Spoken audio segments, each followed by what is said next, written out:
প্রত্যাশী ভাই বোনেরা, প্রিয় চাকরি প্রত্যাশী ভাই বোনেরা, আপনাদের জন্য সুখবর। জাতীয় জনসংখ্যা গবেষণা ও প্রশিক্ষণ ইনস্টিটিউট নিয়োগ বিজ্ঞপ্তি আপনারা আমার স্ক্রিনে দেখতে পাচ্ছেন। যারা আমার ভিডিওটি দেখতে পাচ্ছেন তারা অবশ্যই দেখতে পাচ্ছেন যে জাতীয় জনসংখ্যা গবেষণা ও প্রশিক্ষণ ইনস্টিটিউট নিয়োগ বিজ্ঞপ্তি 2025 নিয়োগ চলছে। তে আমি এর বিস্তারিত আপনাদের তথ্য জানাবো আজকে আমার এই ভিডিওতে।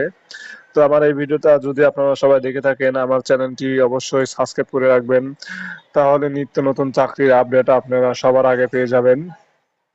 এই জন্যই আমার চ্যানেলটি লাইক কমেন্ট এবং সাবস্ক্রাইব করে রাখবেন, যাতে নিত্য নতুন চাকরির আপডেট আপনি সবার আগে পান। তো চলুন আমি আপনাদের বিস্তারিত দেখাই জাতীয় জনসংখ্যা গবেষণা ও প্রশিক্ষণ ইনস্টিটিউট নিয়োগ বিজ্ঞপ্তি 2025। তো আমার দেখতে পাচ্ছেন প্রকাশের দিন 9 নভেম্বর 2025 ইন বাংলাদেশ প্রতিদিন পত্রিকায় প্রকাশিত হয়েছে। এবং আবেদন শুরুর দিন আপনারা এখানে দেখতে পাচ্ছেন 10 নভেম্বর 2025 ইং সকাল 10 ঘটিকা থেকে আবেদন শুরু হবে। মানে 10 নভেম্বর সকাল 10 ঘটিকা থেকে, এবং আবেদন শেষ হবে আপনারা দেখতে পাচ্ছেন 30 নভেম্বর 2025 বিকেল 5 ঘটিকায়। মানে 10 নভেম্বর থেকে সকাল 10 ঘটিকায় আবেদন শুরু হবে এবং 30 নভেম্বর বিকেল 5 ঘটিকায় আবেদন শেষ হবে। মোট 20 দিন আবেদন চলবে। তো আপনারা ইতিমধ্যে যদি আমার এই ভিডিওটা দেখে থাকেন তাহলে আপনারা সবাই আবেদন করে রাখবেন। তো আমি আমার এই ভিডিও ডেসক্রিপশন লিংকে এই লিঙ্কটি দিয়ে দেবো। আপনারা চাইলে বিস্তারিত তথ্য আপনারা পড়ে দেখতে পারেন, কারণ আমি সবকিছু আপনাদের দেখাতে গেলেও ভিডিওটা অনেক লং হয়ে যাবে। তো আপনারা বিস্তারিত যারা আবেদন করবেন অবশ্যই বিস্তারিত দেখে নেবেন। তো চলুন আমি আরো আপনাদের কিছু তথ্য দেই। নিয়োগকর্তা সংস্থার নাম এখানে দেখতে পাচ্ছেন, জাতীয় জনসংখ্যা গবেষণা প্রশিক্ষণ ইনস্টিটিউট, নিফোর্ট। নিফোর্ট অর্থাৎ এই যে এইটার এদের জাতীয় মানে ন্যাশনাল জনসংখ্যা, যাই এর সংক্ষেপে একে নিফোর্ট বলে।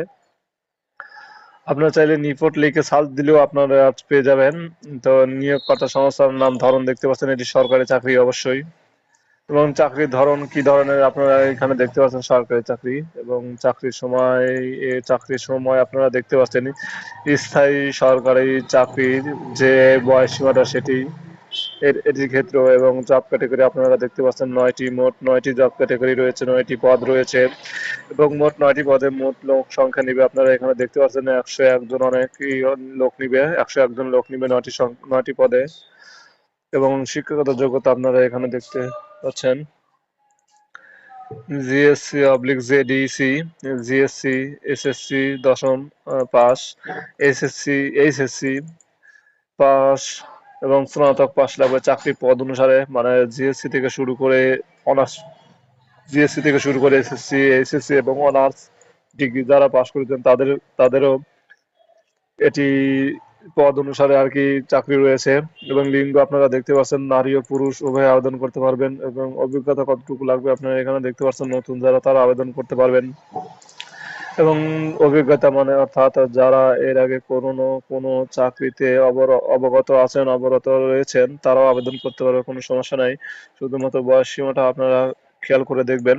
আপনারা এখানে দেওয়া আছে দেখতে পাচ্ছেন 1 নভেম্বর 2025 হিসাব করে, মানে 1 নভেম্বর 2025 সংখ্যা ধরে হিসাব করে আপনার বয়স হতে হবে সর্বনিম্ন 18 এবং সর্বোচ্চ 32 বছর। এর ঊর্ধ্বে কিংবা নিম্নে যাওয়া যাবে না। এবং বেতন গ্রেড আপনারা দেখতে পাচ্ছেন 8,250 টাকা থেকে 24,680 টাকা। এবং আবেদন করার ধরন আপনারা এখানে দেখতে পাচ্ছেন অনলাইনে আর কি। এবং এটি আবেদন লিঙ্ক আমার ভিডিও ডেসক্রিপশন লিঙ্কে পেয়ে যাবেন। আপনারা চাইলে নিজেরা আবেদন করতে পারবেন। শুধু নিজেরা আবেদন করতে গেলে আপনার আবেদন ফি লাগবে 56 থেকে 112 টাকা। কিন্তু আপনি এই আবেদনটা যদি কোনো দোকানে গিয়ে করেন তাহলে আপনার সর্বনিম্ন চার্জ নেবে 200 টাকা। সর্বনিম্ন চার্জ নেবে 200 টাকা। শুধুমাত্র আপনি যদি নিজে করেন তাহলে আপনার 56 থেকে 12 টাকা লাগবে চাকরি পদ অনুসারে। শুধুমাত্র আপনার টেলিটক একটি সিম লাগবে এবং এসএমএস এর মাধ্যমে সেটি টাকাটা পেইড করতে হবে। এবং কিভাবে এসএমএস এর মাধ্যমে টাকা পেইড করবেন এটি নিচে বর্ণনা করে দেবো আমি। তো আপনারা দেখতে পাচ্ছেন প্রকাশের দিন 9 ডিসেম্বর, আবেদন শুরু হবে 10 ডিসেম্বর, আবেদন শেষ হবে 30 ডিসেম্বর। এবং এটি কর্তৃপক্ষের ওয়েবসাইট আপনারা আমার ভিডিও ডেসক্রিপশন লিঙ্কে দেওয়া থাকবে, আপনারা চাইলে ভিজিট করে দেখতে পারবেন। এবং এটি দেখতে পাচ্ছেন আপনারা এখানে দেখতে পাচ্ছেন এটি একটা পিডিএফ। আমি পিডিএফটা আপনাদের বড় করে দেখিয়ে দেই। দেখতে পাচ্ছেন গণতান্ত্রিক বাংলাদেশ সরকার, স্বাস্থ্য ও পরিবার কল্যাণ মন্ত্রণালয়, স্বাস্থ্য শিক্ষা ও পরিবার কল্যাণ বিভাগ। তো আপনারা এখানে দেখতে পাচ্ছেন স্বাস্থ্য পরিবার কল্যাণ মন্ত্রণালয়, স্বাস্থ্য শিক্ষা ও পরিবার কল্যাণ বিভাগের 6/11/2025 খ্রিস্টাব্দের তারিখের এই নম্বর স্মরণের জাতীয় জনসংখ্যা গবেষণা ও প্রশিক্ষণ ইনস্টিটিউট। যাই হোক, আপনারা এখানে দেখতে পাচ্ছেন এই যে দেখুন রাজস্ব খাতের 14 গ্রেডভুক্ত 7 কম্পিউটার অপারেটর আছে, মানে কম্পিউটার অপারেটরের লোক নিবে এবং হাউসকিপারের লোক নিবে এবং এখানে দেখতে পাচ্ছেন এসি এবি এবি এবি অপারেটরের লোক নিবে এবং অফিস সহকারের লোক নিবে। আপনারা দেখতে পাচ্ছেন নিরাপত্তা প্রহরীতে লোক নিবে, ওয়ার্ড বয়ের লোক নিবে এবং অফিস সহায়কের লোক নিবে এবং বাবুর্চি সহকারে লোক নিবে। আপনারা এখানে দেখতে পাচ্ছেন বাবুর্চি গেট এবং পরিচ্ছন্নতা কর্মী পদ সহ মোট স্থায়ী 101টি শূন্য পদ জনবল নিয়োগ বিজ্ঞপ্তি দেওয়া হয়েছে। তো আমি আরো বিস্তারিত আপনাদের দেখাই। এটি আপনার অনলাইনে কিভাবে আবেদন করবেন লিঙ্কটা আমি দিয়ে দিব আমার ভিডিও ডেসক্রিপশন লিঙ্কে, এবং দেখতে পাচ্ছেন কিভাবে আবেদন করবেন। প্রথমে আপনারা এই ওয়েবসাইটে ঢুকবেন, তারপরে অ্যাপ্লিকেশন ফর্মে ক্লিক করবেন। তারপরে আপনার যেগুলো আসবে যেগুলো স্টেপ বাই স্টেপ, এখন আপনি ক্লিক করলে আসবে না, কারণ যেহেতু 10 তারিখ থেকে আপনার আবেদন ডেট এখনো আবেদন 10 নভেম্বর আছে।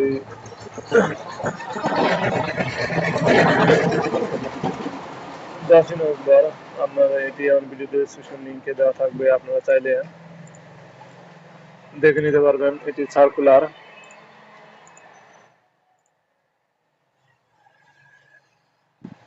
Date 7 November. যাই হোক, আজকে যেহেতু এখনো 10 তারিখ এখনো আমার 11 তারিখ এখনো হয়নি, তাই আবেদন আমি আপনাদের দেখাতে পারবো না। শুধুমাত্র যা যা আসবে, একটা ফর্ম আসবে, ফর্মগুলো পূরণ করার পরে কিভাবে এসএমএস এর মধ্যে টাকা দেবেন এখানে দেখেন দেওয়া আছে 2 স্টেপ, মানে প্রথম স্টেপ, 2টা স্টেপের মধ্যে টাকা প্রদান করতে হবে। প্রথমে NIPORT এটা বড় হাতের লেখার পরে একটি স্পেস দিবেন, তারপর একটি ইউজার দিবেন, দেওয়ার পরে এই নাম্বারে পাঠাবেন। দেখেন উদাহরণ হিসেবে দেওয়া আছে, দেখেন NIPOT, তারপরে আপনার ইউজারটা দিবেন, তারপরে এই নাম্বারে পাঠাবেন এবং দ্বিতীয়টি এসএমএস দিবেন হলো NIPORT দিবেন, তারপরে এসএমএস দিবেন, তারপরে ইএস দিবেন, তারপরে স্পেস দিবেন, তারপরে আবার পিন দিবেন এবং এই পাঠাতে হবে এই নম্বরে। এখানে উদাহরণ হিসেবে দেওয়া আছে, দেখতে পাচ্ছেন।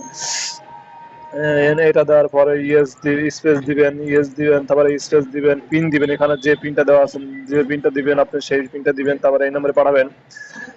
যাই হোক, যারা লিখে দেখেন এটি তাদের ইমেল, ফেসবুক পেজ, যাই হোক এখানে দেওয়া আছে, আপনারা দেখতে পারবেন এবং আপনারা দেখতে পাচ্ছেন লিখিত পরীক্ষা হবে এবং লিখিত পরীক্ষায় যারা উত্তীর্ণ হবেন তাদের জন্য ভাইভা বা মৌখিক পরীক্ষা রয়েছে এবং যারা ভাইভা পরীক্ষায় উত্তীর্ণ হবেন তারা অবশ্যই এগুলা পড়ে নিবেন, কারণ আপনাদের কি কি কাগজপত্র লাগবে এখানে দেওয়া আছে। আপনারা দেখতে পাচ্ছেন মৌখিক পরীক্ষা দেওয়ার জন্য প্রবেশপত্র, সকল শিক্ষাগত যোগ্যতা, প্রয়োজনীয় ক্ষেত্রে কম্পিউটার সার্টিফিকেট। যাই হোক, আপনারা এগুলা পড়ে নিবেন কি কি লাগবে। যারা লিখিত পরীক্ষায় যারা উত্তীর্ণ হওয়ার পরে মৌখিক পরীক্ষার জন্য বিবেচিত হবেন তারাই শুধু এগুলা দেখবেন ভালো করে, সবাই দেখবেন, কারণ আপনারা জানা থাকা খুবই দরকার।